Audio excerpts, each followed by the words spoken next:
Hello friend, कैसे हो आप लोग। उम्मीद करते हैं कि आप लोग बहुत अच्छे होंगे। फ्रेंड्स, आज हम डिस्कस करने वाले हैं एनसीईआरटी साइंस, जो कि क्लास 10th का होगा, चैप्टर नंबर 4। मैं जो भी पॉइंट डिस्कस करने वाला हूं यह एग्जाम पॉइंट ऑफ व्यू से काफ़ी महत्वपूर्ण होने वाला है। तो चलिए शुरुआत करते हैं बिना किसी देरी के। पहला पॉइंट है क्लास ऑफ कंपाउंड, यौगिक का वर्गीकरण। यहां पे यदि कोई भी कंपाउंड रहेगा तो उसको हम क्या करेंगे, उसमें या तो हम प्रीफिक्स लगाएंगे या सफिक्स लगाएंगे। यहां पे हम एग्जांपल देखेंगे उसका। मान लीजिए कि कोई भी कंपाउंड में क्या है, हेलो एल्केन है, तो इसमें हम प्रीफिक्स ही लगा सकते हैं, सफिक्स नहीं लगाएंगे। प्रीफिक्स में क्या क्या लगाएंगे, या तो क्लोरो लगाएंगे या ब्रोमो लगाएंगे। इस तरह के कोई भी एलिमेंट हम लगा सकते हैं। ओके, यहां पे एग्जांपल देखिए। यहां पे कार्बन के 3 एटम, 1 2 3। जैसा कि आप जानते हैं, मीथेन होता है, इथेन होता है, प्रोपेन होता है। Meth, eth, pro, but, pent, hex, hept.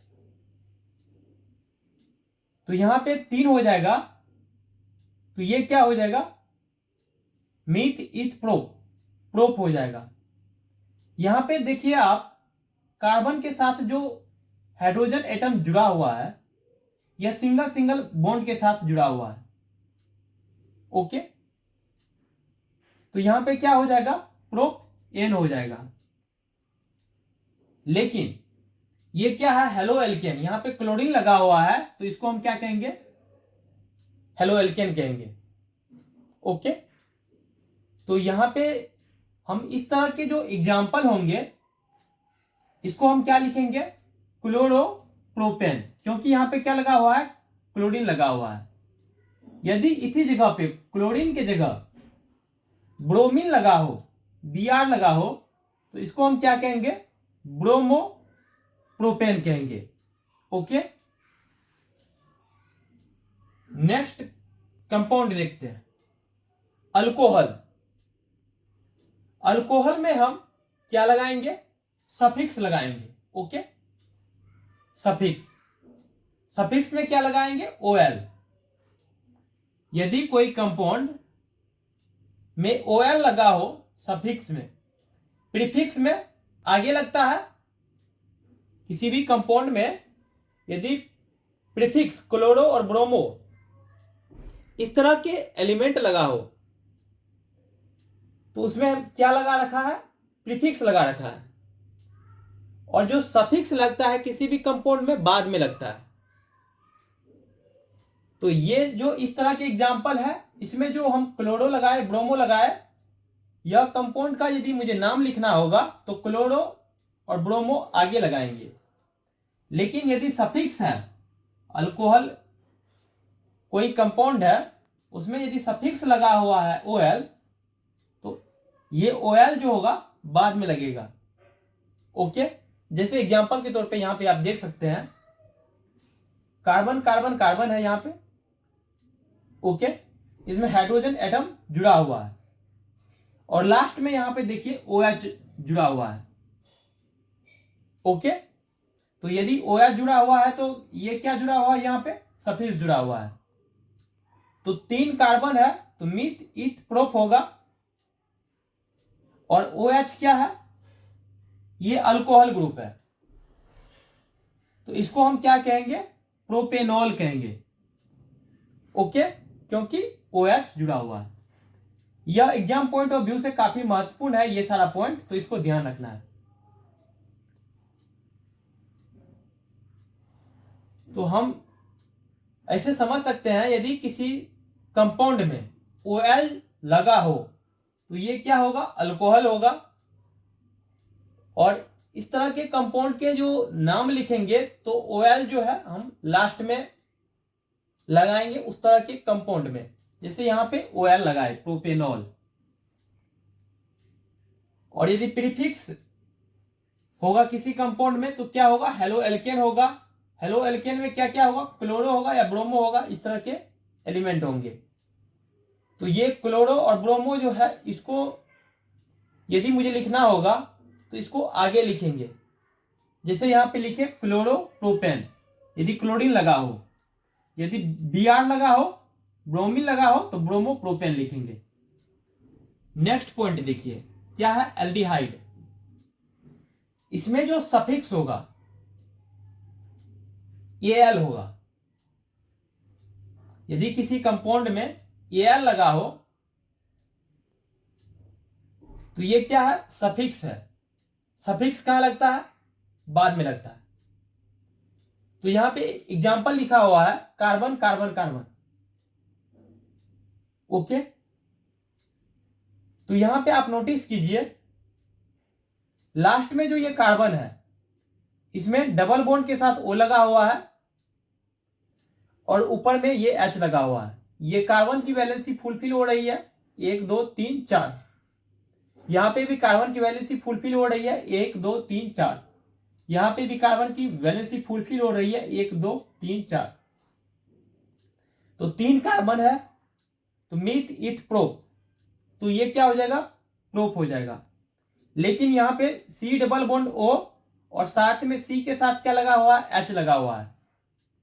तो इस तरह के जो कंपाउंड होंगे इसको हम क्या कहेंगे, प्रोपेनॉल कहेंगे। प्रोपेनॉल क्या कहेंगे, प्रोपेनल। यहां पे क्या किए, Al जो है सफिक्स लगाए। ओके, तो यहां पे सफिक्स में क्या लगा हुआ है, C डबल बॉन्ड के साथ O और H लगा हुआ है। इसी को ध्यान रखना है। ओके, नेक्स्ट पॉइंट है कीटोन। कीटोन में जो सफिक्स होगा, सफिक्स जो बाद में लगता है, किसी भी कंपाउंड के नाम के बाद में लगता है। ओके, ONe लगाएंगे। यहां पे आप देखिए एग्जांपल, ये भी कार्बन है, ये भी कार्बन है, ये भी कार्बन है। यहां पे भी कार्बन की वैलेंसी फुलफिल हो रही है, 1 2 3 4। यहां पे भी 1 2 3 4। यहां पे भी कार्बन की वैलेंसी फुलफिल हो रही है। लेकिन यहां पे आप एक चीज नोटिस कीजिए, यहां पे जो कार्बन एटम है इसके साथ डबल बॉन्ड के साथ O लगा हुआ है। यदि इस तरह के कंपाउंड होंगे इसको हम क्या नाम डालेंगे, ये कीटोन ग्रुप का है। तो इसका जो एग्जाम्पल के तौर पे जो इसको हम लिखेंगे, नाम लिखेंगे, 3 कार्बन है तो मीथ ईथ प्रोप और ONe लगाएंगे क्योंकि कीटोन ग्रुप जुड़ा हुआ है। ये क्या हो गया, प्रोपेनोन हो गया। C के साथ डबल बॉन्ड के साथ O लगा हो तो इसको हम क्या कहेंगे, कीटोन कहेंगे। ओके, तो यहां पे 3 कार्बन जुड़ा हुआ है तो प्रोपेनोन हो गया। ओके, 1 2 3। यहां पे कार्बन के साथ जो है एक हाइड्रोजन एटम और जुड़ेगा।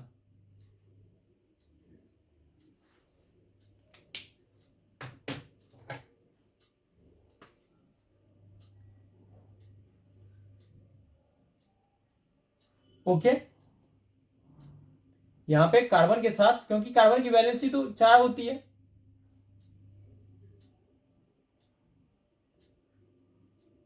तो ये क्या हो गया, प्रोपेनॉन हो गया। नेक्स्ट पॉइंट है कार्बोक्सिलिक एसिड। इसमें जो सफिक्स होगा ओइक एसिड होगा। ओके, तो प्रोपेनोइक एसिड, यहां पे कार्बन कितने हैं, 1 2 3। यहां पे आप देखिए ये भी कार्बन की वैलेंसी फुलफिल है, यहां पे भी कार्बन की वैलेंसी फुलफिल है, यहां पे भी कार्बन की वैलेंसी फुलफिल है। यहां पे कार्बन के साथ डबल बॉन्ड के साथ O जुड़ा हुआ है, साथ में OH जुड़ा हुआ है। तो ये क्या हो गया, propanoic acid. Meth eth prop, 3 carbon है तो प्रोप हो गया। C के साथ डबल बॉन्ड के साथ O और सिंगल बॉन्ड के साथ OH जुड़ा हुआ है तो ये क्या हो गया, प्रोपेनोइक एसिड। नेक्स्ट पॉइंट है अल्केनीज। इसमें जो सफिक्स लगा हुआ है ENE लगा हुआ है, तो इसके एग्जाम्पल होंगे, यहां पे कार्बन 3 एटम डाल दिए, इसमें हाइड्रोजन हाइड्रोजन अटैच कर दिए क्योंकि कार्बन की वैलेंसी 4 होती है।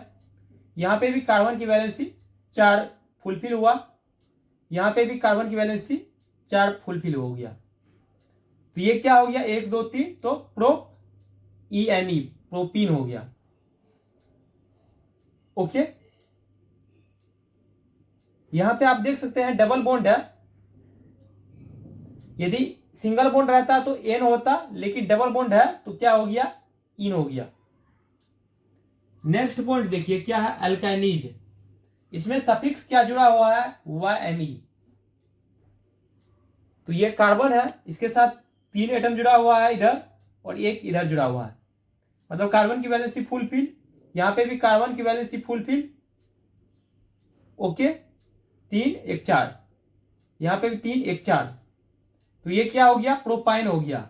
यहां पे कार्बन के साथ बीच में जो है 3 बॉन्ड है, तो यदि 3 बॉन्ड हो तो आइन हो जाएगा। ओके, तो इसको भी ध्यान रखना है। नेक्स्ट पॉइंट है chemical properties of carbon compound. जो कार्बन कंपाउंड होता है इसकी क्या प्रॉपर्टीज है, इसके बारे में जानते हैं। अधिकांश कार्बन कंपाउंड जलने पर बड़ी मात्रा में हीट और लाइट छोड़ता है।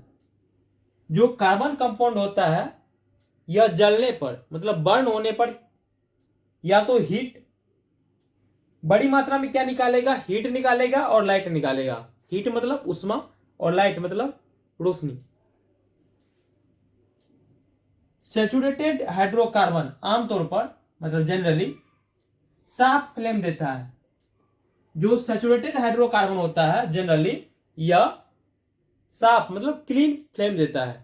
ओके, लेकिन unsaturated hydrocarbon unsaturated carbon compound जो होते हैं बहुत सारे काले धुएं के साथ एक पीली फ्लेम देंगे, इसमें मेटल की प्लेट पर कालिख जम जाते हैं। तो यह इंपॉर्टेंट है दोनों पॉइंट, तो इसको ध्यान रखना है एग्जाम पॉइंट ऑफ व्यू से। जो सैचुरेटेड हाइड्रोकार्बन होता है जनरली क्लीन फ्लेम देता है, और अनसैचुरेटेड कार्बन कंपाउंड जो है बहुत सारे काले धुएं ब्लैक फ्यूम के साथ एक पीली फ्लेम देंगे, इससे मेटल की प्लेट पर क्या होगा, कालिख जम जाएगा। ओके, तो thank you friend, hope you will learn something new. इस वीडियो में इतना ही। Thank you for watching this video.